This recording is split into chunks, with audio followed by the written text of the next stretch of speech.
เอาสบายดีมีหักรายการทุกท่านรายการลาวสลาวมาเลยเด้อมาพบกันเมื่อนี้โอ้ยอากาศร้อนมีหักรายการเอามาพบกันเมื่อนี้วันที่7 เดือน 5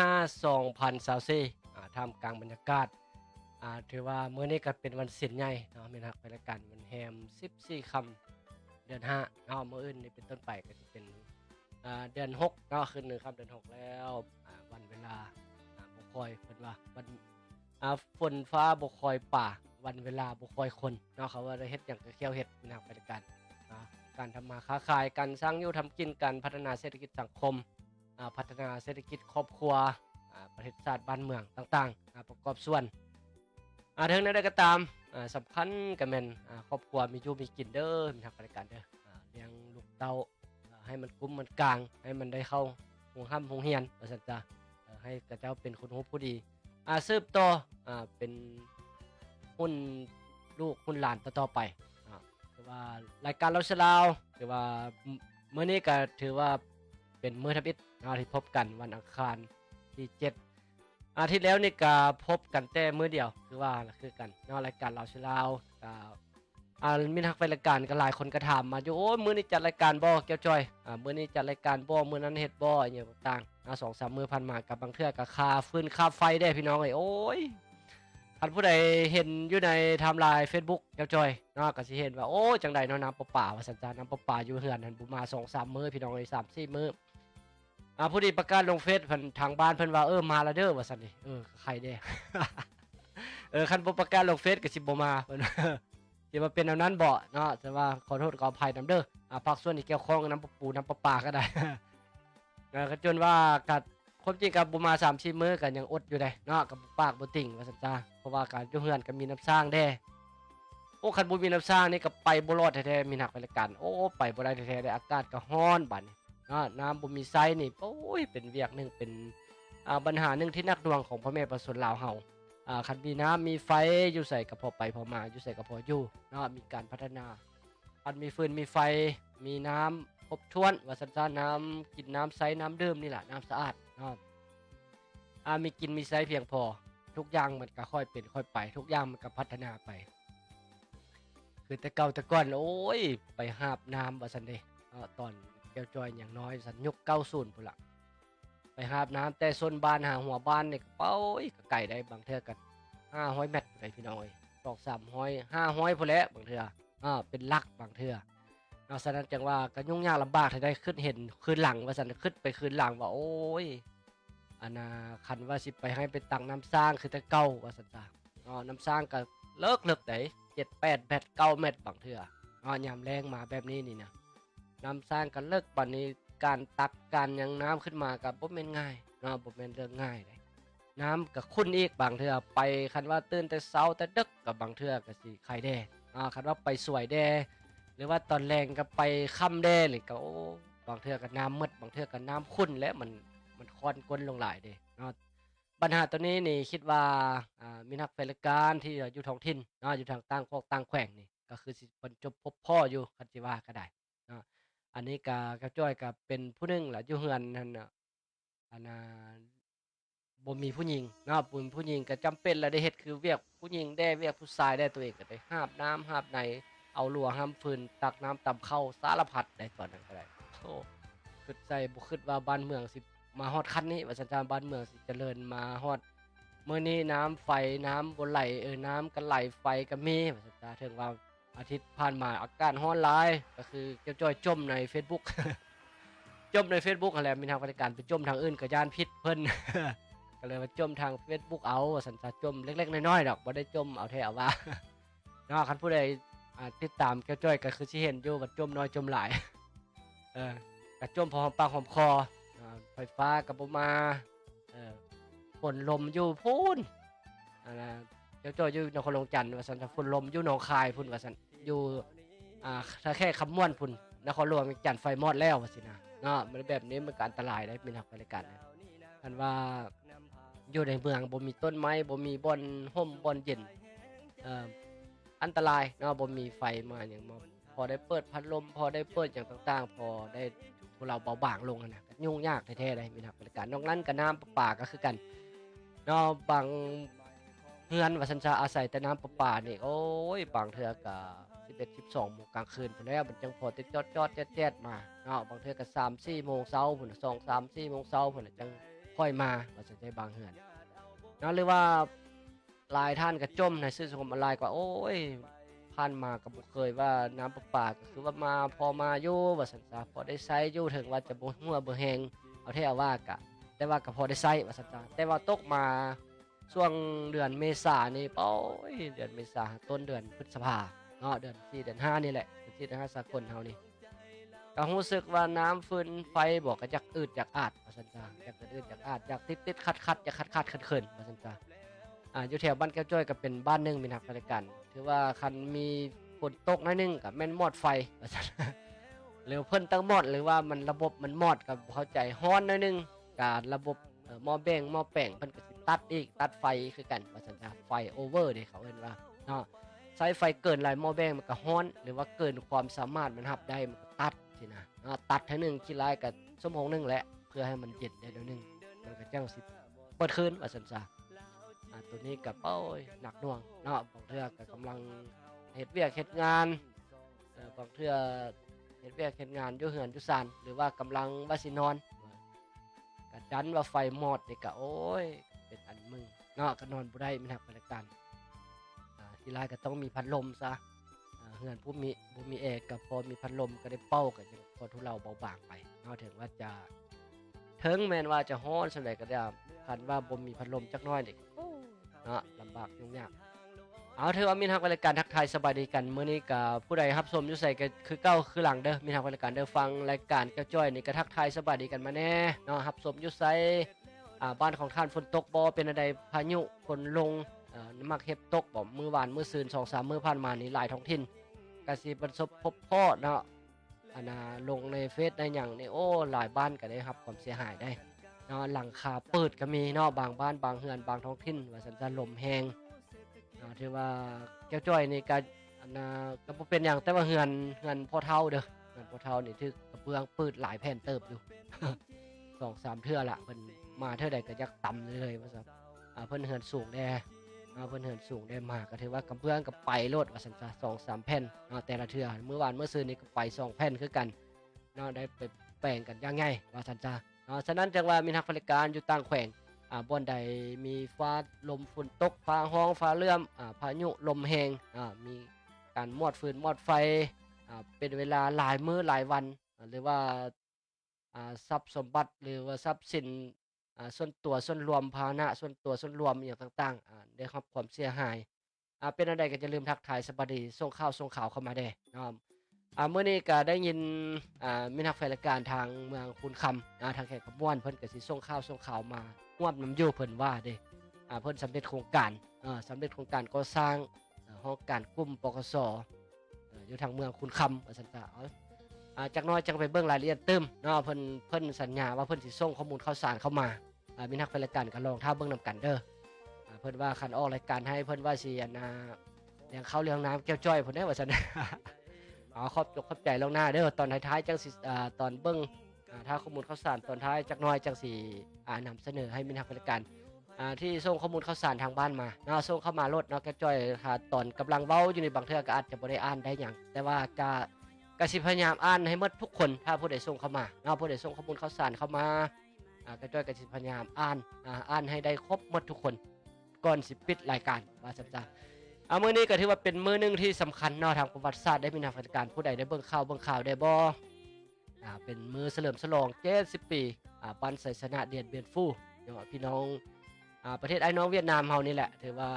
เฉลิมฉลองใหญ่ได้มื้อนี้นะเนาะครบรอบ70 ปีมีนักวิชาการครบ70 ปี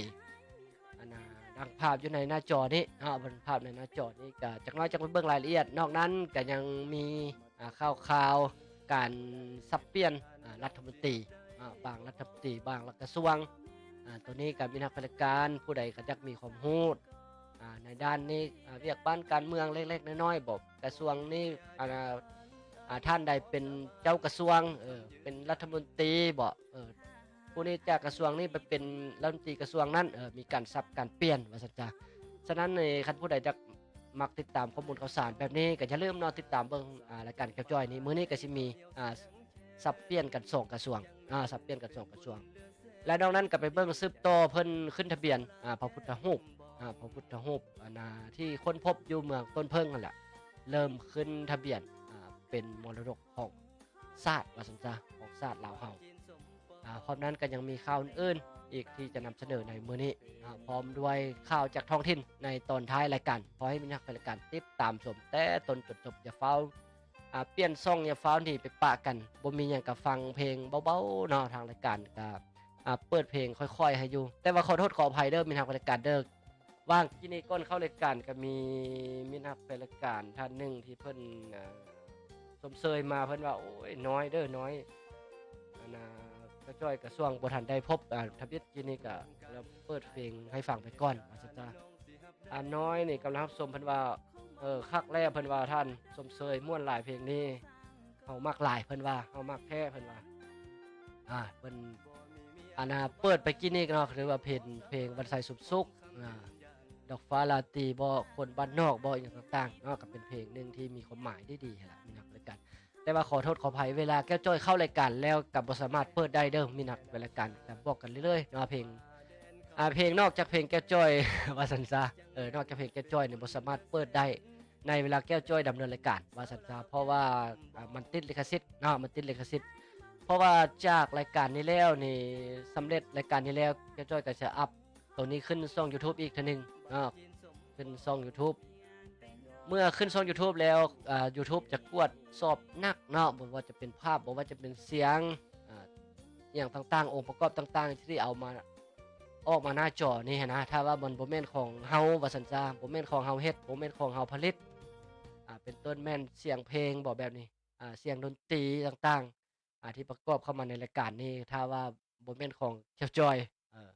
ถือว่าเขาเจ้าขึ้นลิขสิทธิ์ไว้ก่อนหน้าแล้วนี่เจ้าจ้อยมาเปิดนี่ก็ถือว่าติดลิขสิทธิ์ติดลิขสิทธิ์แล้วเป็นแนวใดเขาเจ้าก็สิบล็อกช่องว่าซั่นซะบล็อกช่อง YouTube เจ้าจ้อยถือว่าเป็นความเสียหายหนักว่าซั่นซะคันถึงคันเขาบล็อกช่องว่าซั่นซะเนาะเพราะว่าช่องนี้สร้างมา2ปีที่3เนาะปีที่3แล้วปีนี้ก็ถือว่าคันว่าถูกบล็อกช่องนี่อันตรายเนาะไปตั้งช่องใหม่นี่ก็ผู้ติดตามก็หลายแล้วเด้เนาะปัจจุบันนี้ก็หลายพันเพราะฉะนั้นจึงว่าขอโทษขออภัยนะมีนักรายการมื้อหน้าคันผู้ใดอยากฟังเพลงอยากฟังเพลงอีหยังต่างๆเนาะขอทักทายแก้วจ้อยไวโรจน์เนาะแก้วจ้อยเอ้ยมื้อใดจัดรายการเปิดเพลงอันนั้นอันนี้ให้ฟังแน่เนาะแก้วจ้อยก็จะพยายามก่อนเข้ารายการก็สิเปิดเพลงให้มีนักรายการได้ฟังเนาะเปิดเพลงทั่วไปได้เนาะก่อนเข้ารายการแก้วจ้อยจะพยายามเปิดเพลงถ้าว่ามีนักรายการมักฟังเพลงก็ขอเพลงเข้ามาได้แก้วจ้อยยินดีรับได้ยินดีให้ความบันเทิงยินดีให้ความม่วนซื่นแก่มิตรรักแฟนรายการในขอบเขตทั่วประเทศตลอดฮอดอยู่ต่างประเทศล่ะฝรั่งอังกฤษอเมริกาออสเตรเลียนิวซีแลนด์ฝรั่งอังกฤษต่างๆที่รับชมรายการกับจอยได้หรือว่าฟังภาษาลาวเฮาเข้าใจว่าซั่นจ้ะเอาบัดนี้เฮาไปต่อบ่เว้าหลายกันยาวเฮาไปต่อรายละเอียดของเนื้อในของมื้อนี้ที่เกี่ยวจอยจะนำเสนอในมื้อนี้เฮาไปเบิ่งกันเลยเบื้องต้นเฮาไปเบิ่งวางแสดงวางแสดงรูปภาพในนี่แหละบันฮบเปลี่ยนเป็นฟู่นี่แหละวางแสดงรูปภาพบันเฉลิมฉลอง70ปีบันเฉลิมฉลอง70ปีเดือนเป็นฟู่ว่าซั่นซะมีทางบริการ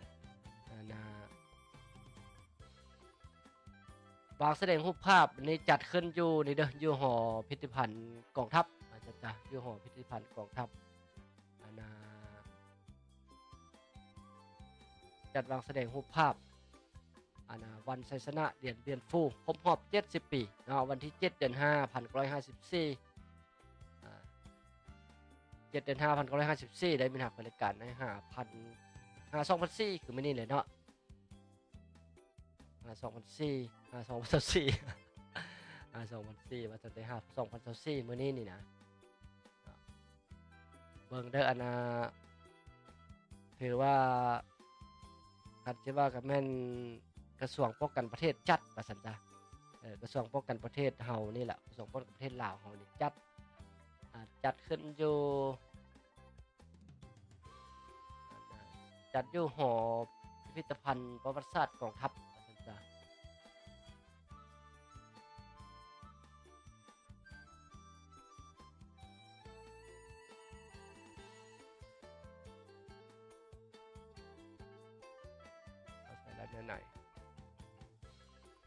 เปิดงานมาแสดงเนื่องในโอกาสวันครบรอบ70 ปีบันไสสนะเดียนเป็นผู้โอ้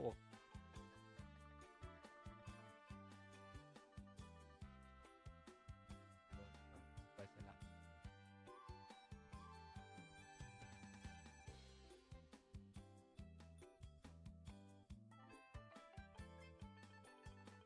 อันนี้เด้เปิดงานแสดงรูปภาพวันไสสนะบรรพตปลดปล่อยเดียนเป็นผู้ครบรอบ70 ปีกระทรวงป้องกันประเทศเปิดงานแสดงรูปภาพวันไสสนะบรรพตปลดปล่อยเดียนเป็นผู้ครบรอบ70 ปีวันที่7 พฤษภาคม 1954 7 พฤษภาคม 2024อันได้จัดขึ้นในวันที่6เมื่อวานนี้ที่6 พฤษภาคม 2024โดยการเข้าร่วมของท่านนางปานียาทตู้กรรมการกรมการเมืองศูนย์กลางพรรครองประธานประเทศมีท่านพลโทวงคำพรหมกรกรรมการศูนย์กลางพรรครองรัฐมนตรีกระทรวงป้องกันประเทศท่านเงียนบาฮุงเอกอัครทูตเวียดนามประจำสปปลาวพ้นโดยการนำภาครัฐและกระทรวงป้องกันประเทศเข้าร่วมในพิธีพลโทวงคำพรหมกรได้มีคำเห็นในพิธีว่าเมื่อหนคืนหลังก่อนนี้70 ปีซึ่งเป็นวันชนะบันเดียนเป็นฟูประวัติศาสตร์อันลือซื่อในการต้านจักรพรรดิและบนขึ้นแบบเก่าของกองทัพและประชาชนเวียดนามไอ้น้องชัยชนะบันเดียนเป็นฟูบ่เพียงแต่บันทึกไว้ในประวัติศาสตร์ของศาสตร์เวียดนามในศตวรรษที่20เท่านั้นแต่มันยังมีความหมายและความสำคัญของเหตุการณ์ประวัติศาสตร์โลกที่ชาวโลกและประชาชนลาวพวกเฮาบ่เคยหลงลืมเวียดนามบนจิตใจเข้าเม่นฮักพักใบเดียวก็บิแบ่งปันกันด้วยน้ำใจสามัคคีอันบริสุทธิ์พุทธพองของประชาชนและกองทัพลาวเวียดนาม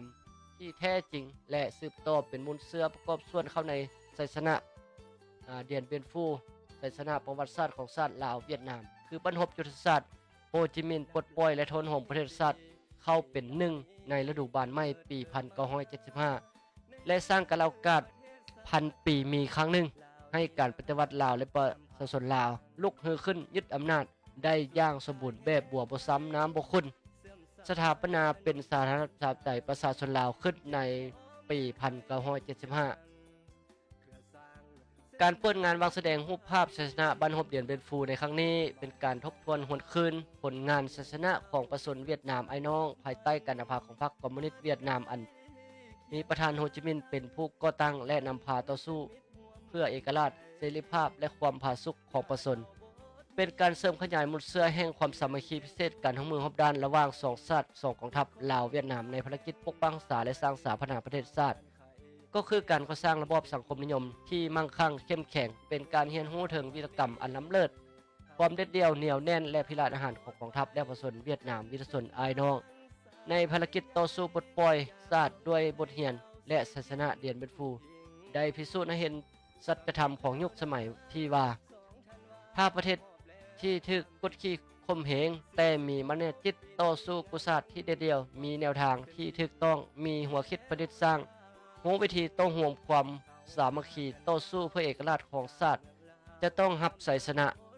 สัจธรรมอันนี้ได้ยั่งยืนให้พวกเฮารับรู้มาฮอดทุกมื้อนี้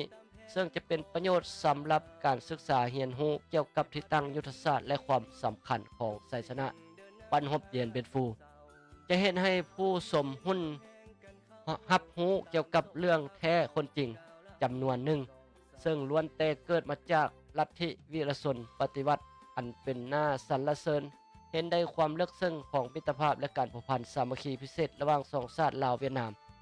มลาวที่ได้ผ่านการทดสอบและหล่อหลอมในเปลวไฟสงครามอันดุเดือดที่เต็มไปด้วยการเสียสละอันใหญ่หลวงพร้อมนั้นก็เป็นการแสดงถึงความรู้บุญคุณของพนักงานและประชาชนลาวก็คือพนักงานนักรบอาสาสมัครเวียดนามที่ได้เข้าร่วมกันต่อสู้เสียสละอย่างบ่มีขอบเขตเหมือนดังสหายไอ้น้องร่วมครอบครัวเดียวกันจากนั้นเราไปต่อพิธีโฮมชุมนุมเฉลิมฉลองวันชัยชนะบรรพตเดียนเป็นฟูที่จัดขึ้นในมื้อนี้เนาะโฮมชุมนุมนี่เขาเอิ้นว่ารัฐบาลเนาะรัฐบาลเป็นคนจัดว่าซั่นซะในมื้อนี้เดี๋ยวจัดขึ้นในมื้อนี้แล้วก็พร้อมนั้นก็มีการถ่ายทอดจากนครหลวงฮานอยบ่แม่นถ่ายทอดจากโฮ นคร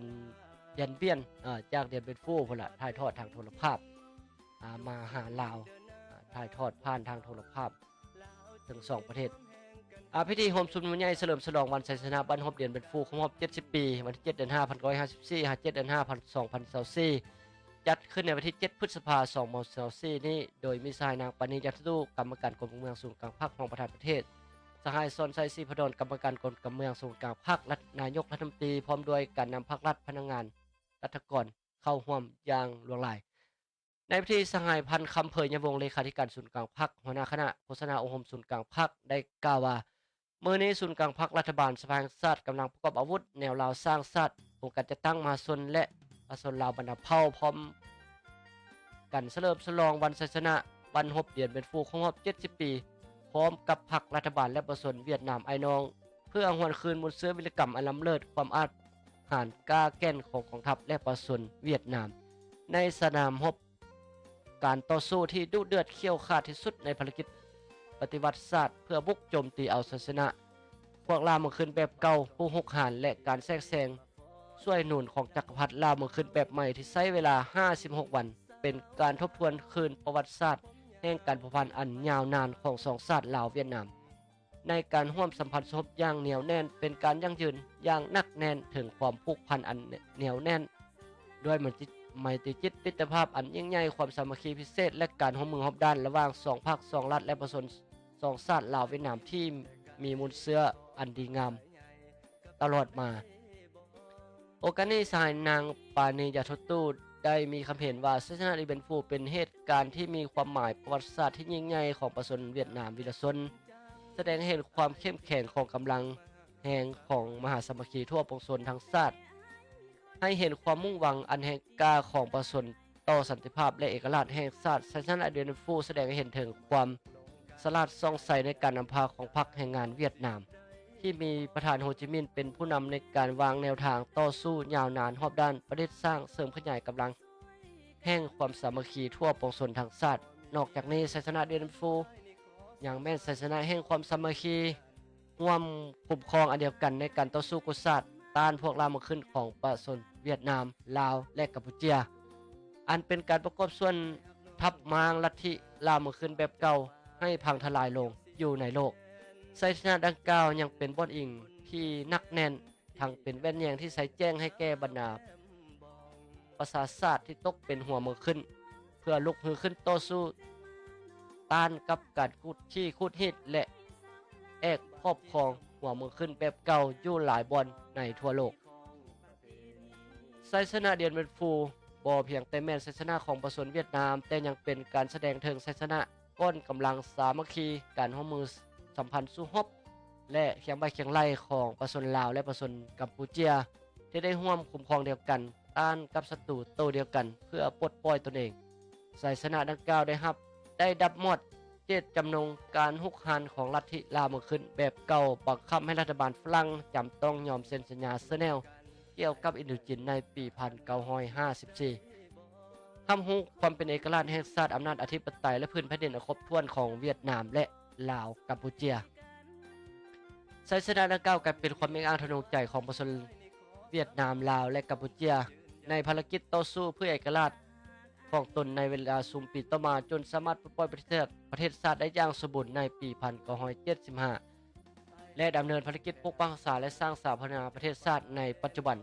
ถึงว่าวันเวลาได้ผ่านไปเป็นเวลาถึง70 ปีก็ตามแต่มารจิตของบรรพบเดือนเป็นฟูยังใส่แจ้งและเป็นกำลังอันแห่งกล้าปลุกระดมจิตใจอันยิ่งใหญ่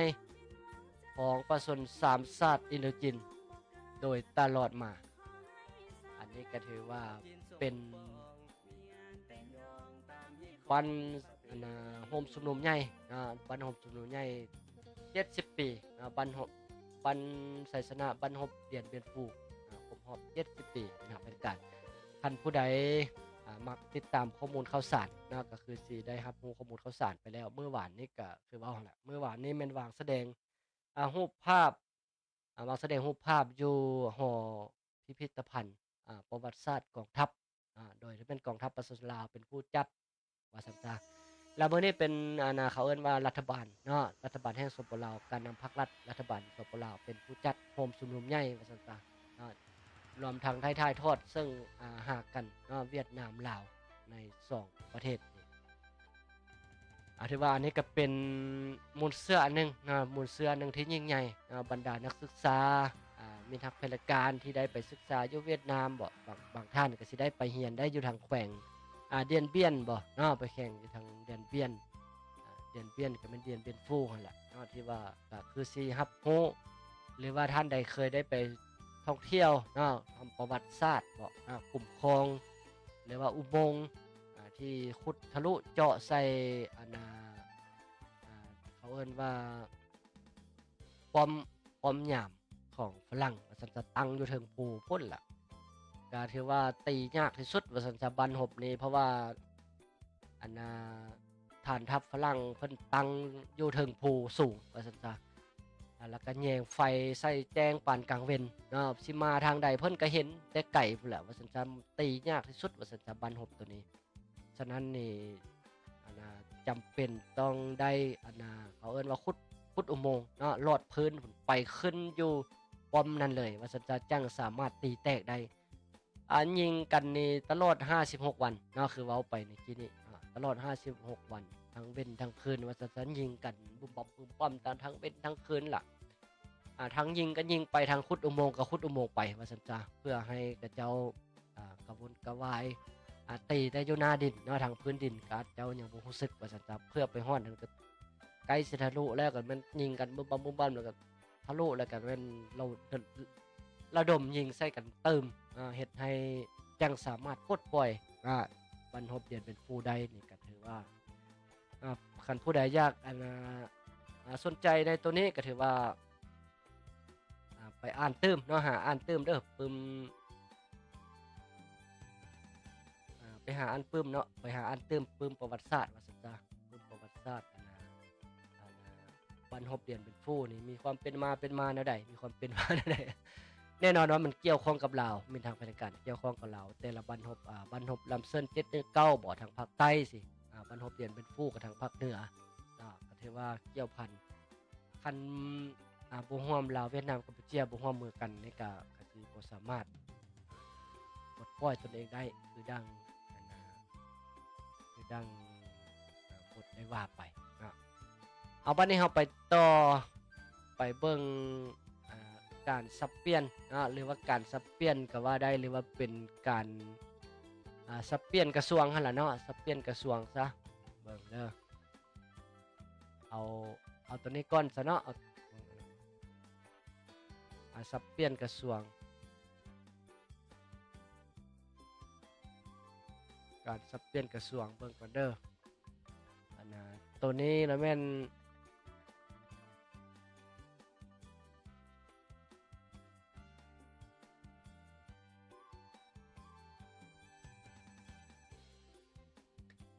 มอบหน้าที่ระหว่างกระทรวงแผนการและการลงทุนมอบหน้าที่รัฐมนตรีกระทรวงแผนการและการลงทุน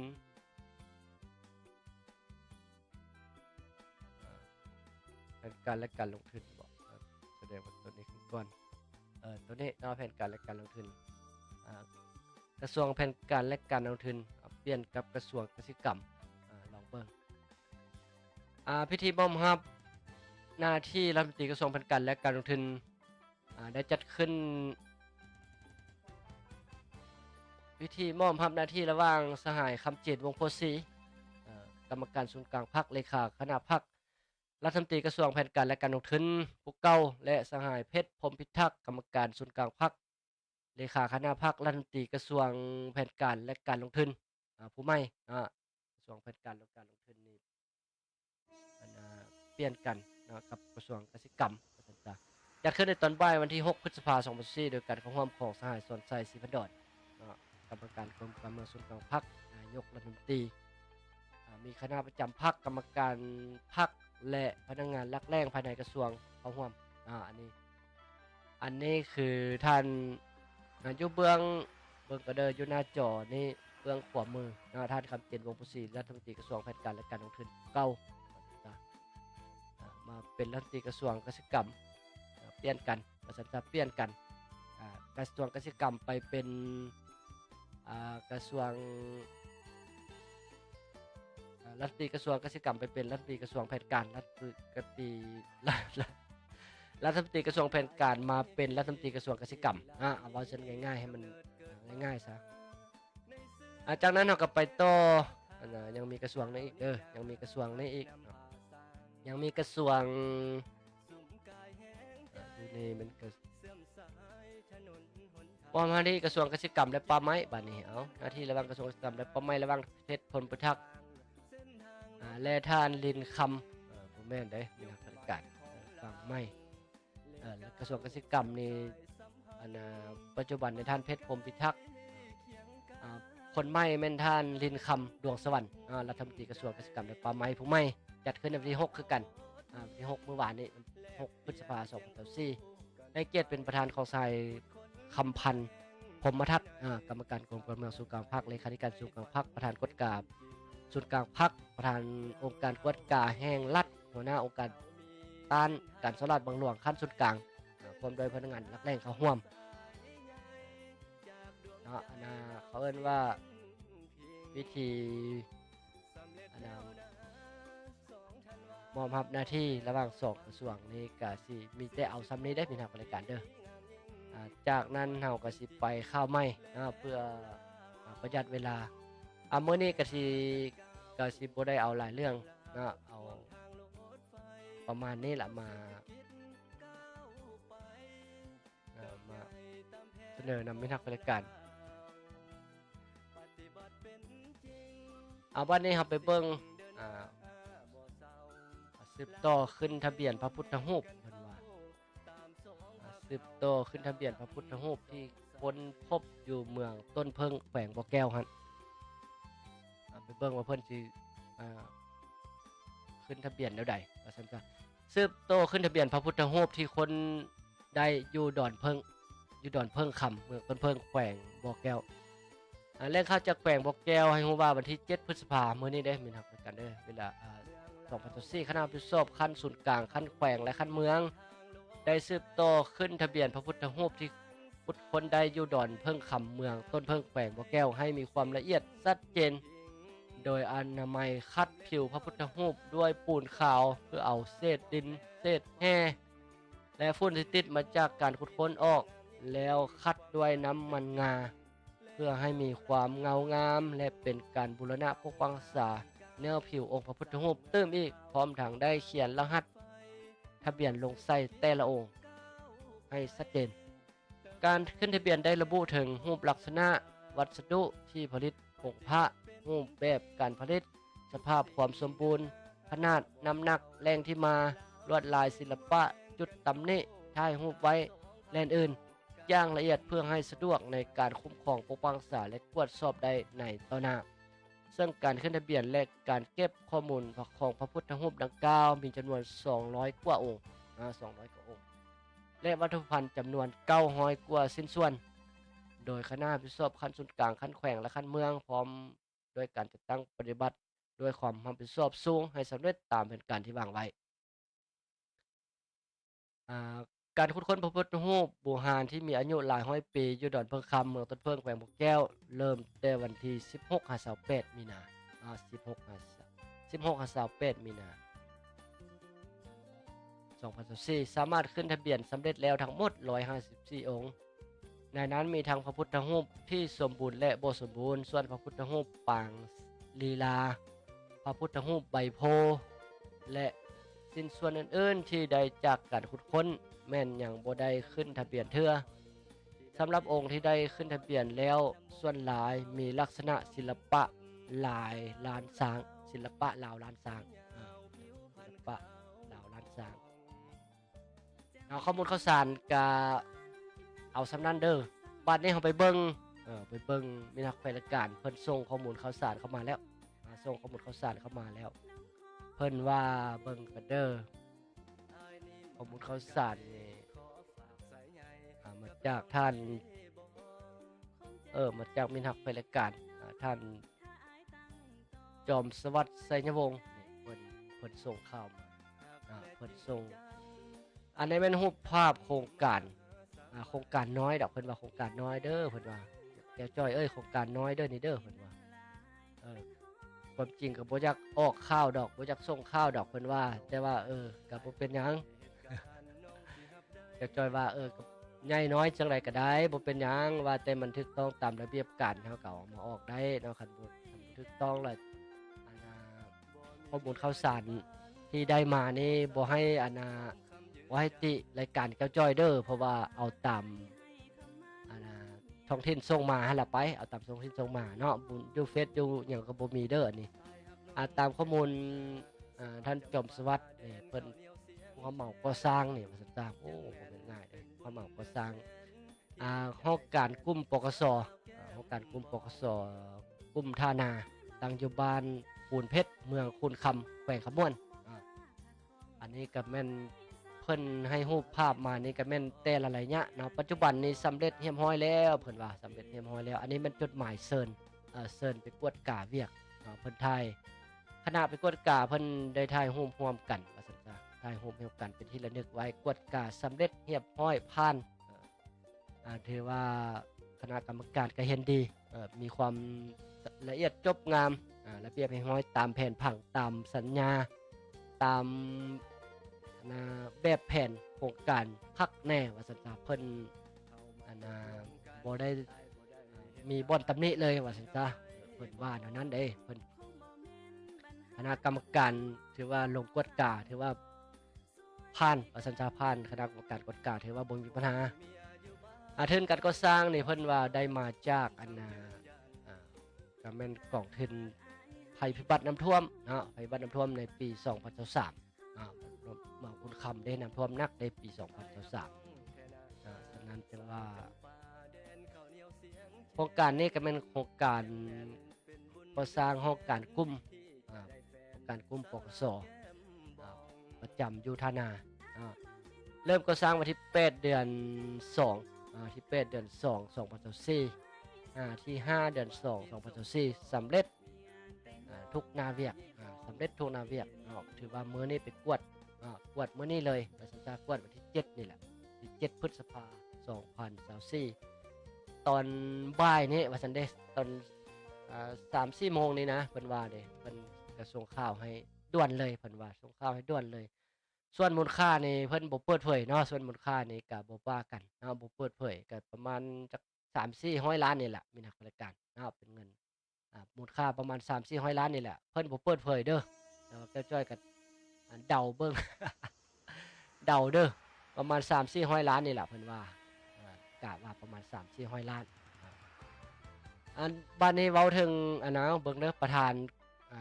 นนภากวดกานี่มันท่านพันโทพรหมลาคานลาวัน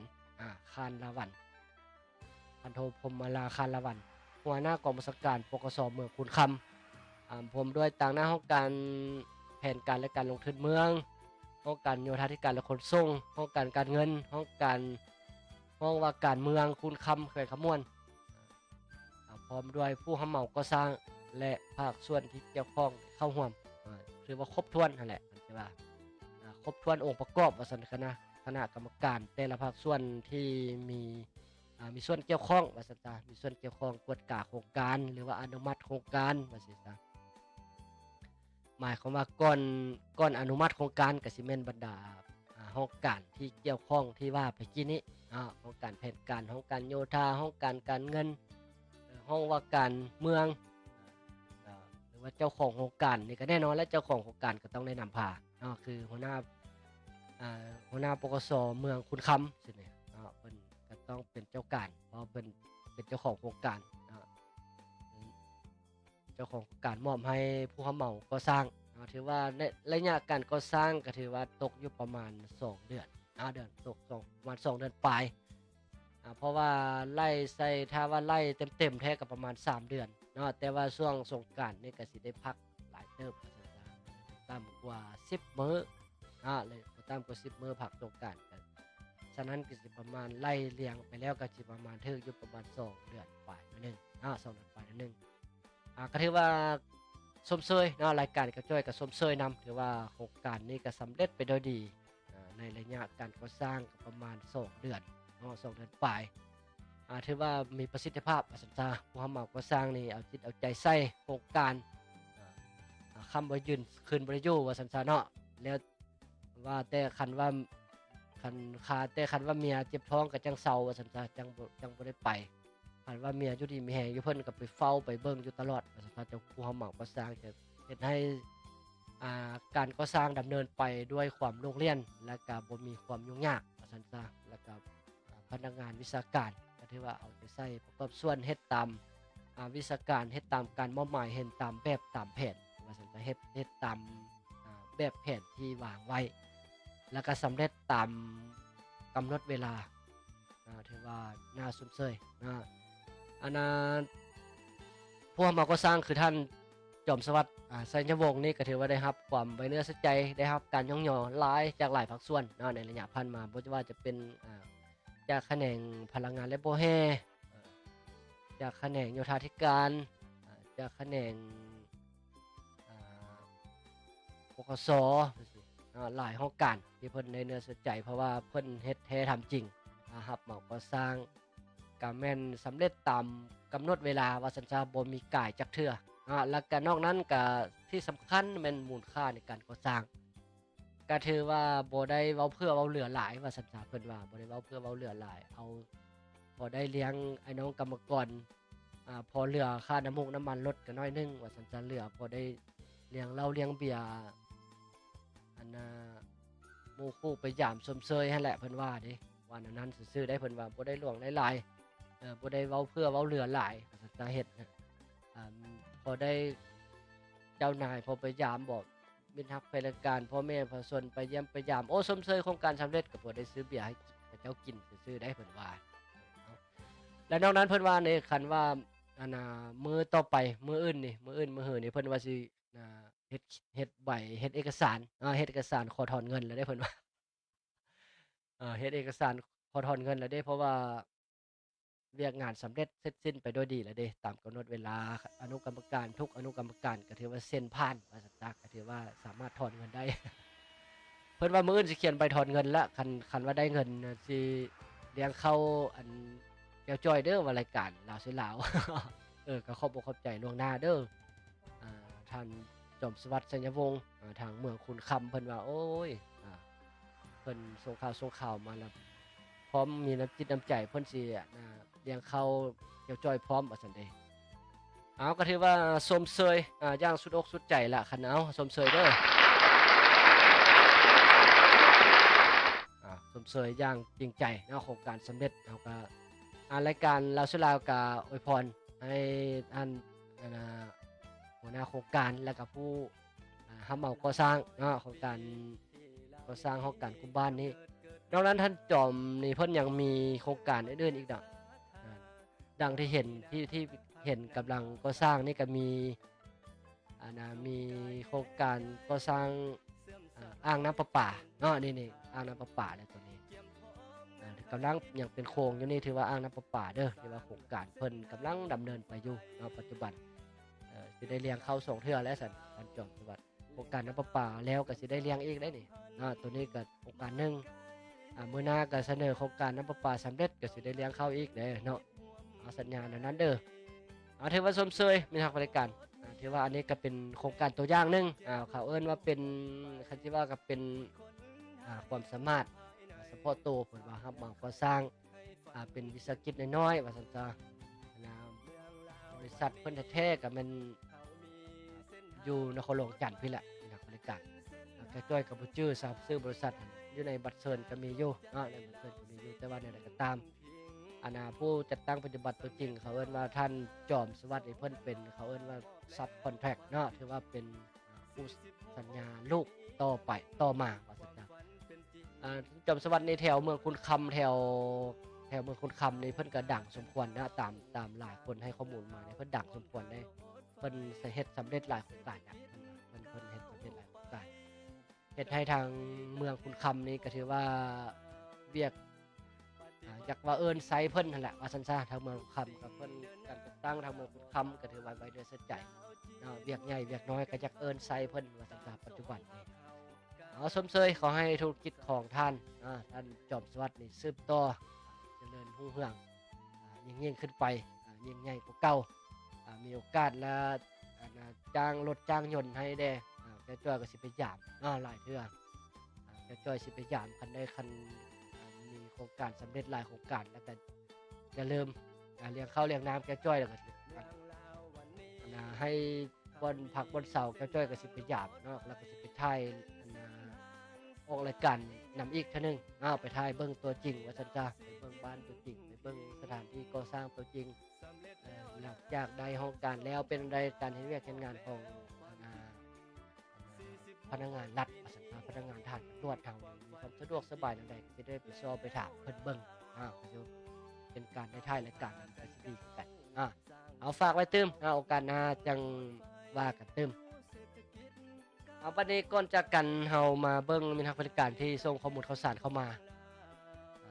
เอามีนักบริการผู้ใดอยากส่งข้อมูลข่าวสารเข้ามาก็คล้ายๆท่านจอมสวัสดิ์นี่ผู้ใดอยากส่งข้อมูลข่าวสารเข้ามาออกรายการก็จ้อยกับก็จ้อยกันยินดีประกาศให้แบบนี้ล่ะหรือว่าข้อมูลข่าวสารอันใดหรือว่าบ่คักบ่แน่แกจ้อยเว้าบ่ม่วนเว้าบ่คักบ่จ้าบ่แจ้งบ่นี่หยังต่างๆกันส่งข้อมูลข่าวสารหรือว่าตำหนิก่อสร้างเข้ามาเติมเด้อโอกาสหน้าก็สิปรับปรุงให้ใหม่ว่าซั่นจ้ะมื้อนี้ก็ถือว่าเบิ่งตอนท้ายนี่ขอกวดเบิ่งมีทางบริการที่เข้ามาแสดงความคิดความเห็นในรายการหวังว่าลืมท่านจอมสวัสดิ์หวังว่าจะติดตามเบิ่งอยู่ในปัจจุบันในรายการออกนี่ก็คิดว่าสิติดตามเบิ่งอยู่บอกให้แล้วเด้อนอกนั้นก็จะมีแสงสุริวัลสโพธิราชสโพธิราช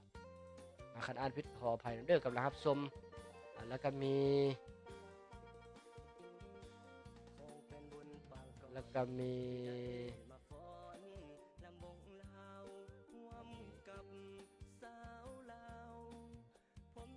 ายคนออกไปแล้ว